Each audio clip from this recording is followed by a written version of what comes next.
Today, we are diving deep into a business plan that honestly looks impossible at first glance.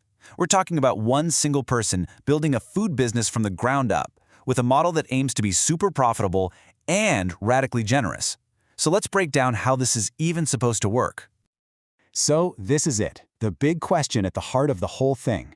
Is it really possible for one person to churn out 500 kilograms of food, that's half a ton, and bring in over 50,000 shekels a month? It sounds like a massive stretch, right?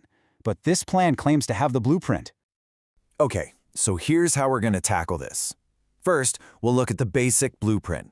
Then, we'll get into the surprisingly simple recipe. After that, and this is the important part, we'll crunch the numbers. Then, we'll uncover the secret sauce for marketing. And finally, see how this one-person show is designed to scale up. All right, Section 1, the blueprint. Now, the main thing to get your head around here is that this is not designed to be some small kitchen table side hustle. Nope. From day one, the whole model is built to scale, even though it all starts with just a single person. So these are the big, bold numbers. One founder, based in Israel, shooting for half a ton of product and 50,000 shekels a month in sales. But look at that last point, the philosophy. That's the real key.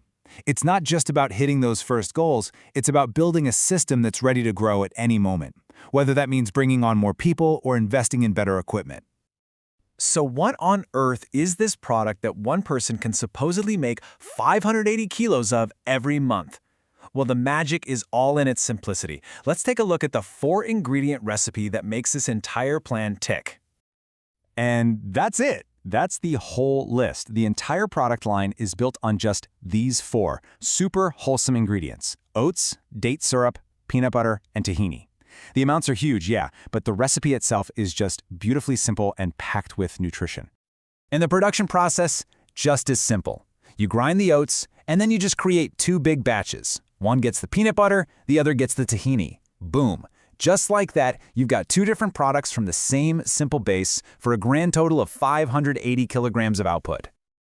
Now, you're probably thinking, how in the world does one person physically handle 580 kilograms of stuff?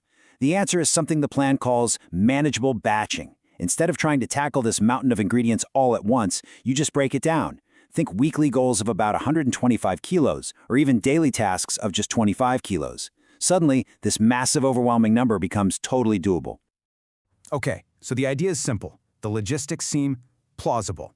But does it actually make money? Let's get to the part that makes or breaks any business plan.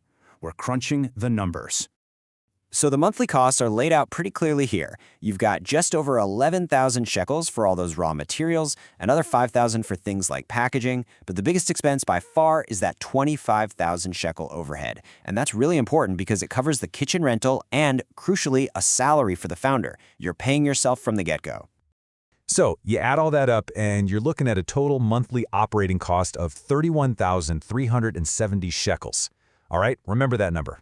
Lock it in. And this is where it gets really interesting. Remember that cost? 31,370 shekels?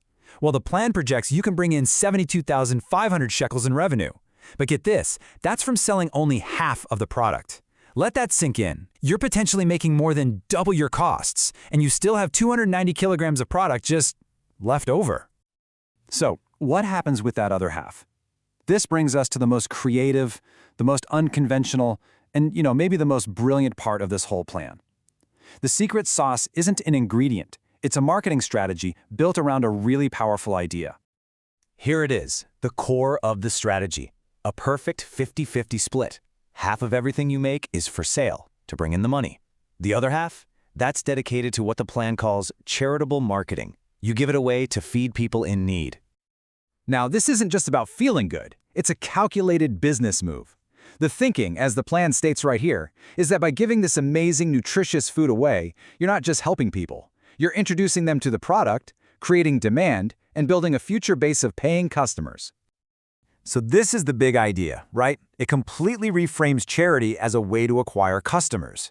The philosophy here is powerful. Access to genuinely healthy food should be a right, not a privilege.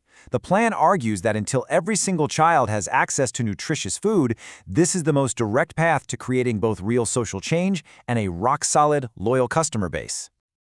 So this unique marketing model, it does more than just find customers. It builds a powerful foundation. Now let's look at how this plan is actually engineered to grow from just one person into a potential food empire. What's amazing is how flexible the growth plan is. I mean, look at all these options. The product is perfect for so many different sales channels. You could start small and low cost with something like vending machines or selling online, and then, as you grow, you scale up to a food truck, wholesaling to stores, or even opening your very own shop. And this really brings us full circle, back to that core idea from the very beginning. Every single piece of this business is designed to be modular. Production, marketing, sales, it doesn't matter. The entire system is built to expand just by adding more hands or better tech. It's designed for growth. This chart just perfectly illustrates why that 50-50 model is so clever. If you just sold the entire batch at a wholesale price, you'd make 58,000 shekels. Not bad. But by giving half away and selling the other half at a higher retail price, you can actually earn over 72,000. It's this completely counterintuitive idea where you generate more revenue by selling less product. It's wild. Which leaves us with this one final question. The success of this entire plan really comes down to this one radical idea. Is dedicating half of everything you produce to charity a genius marketing move that builds an unshakable brand with a real social mission? Or is it a huge, unsustainable risk? That's the question. Thanks for tuning in.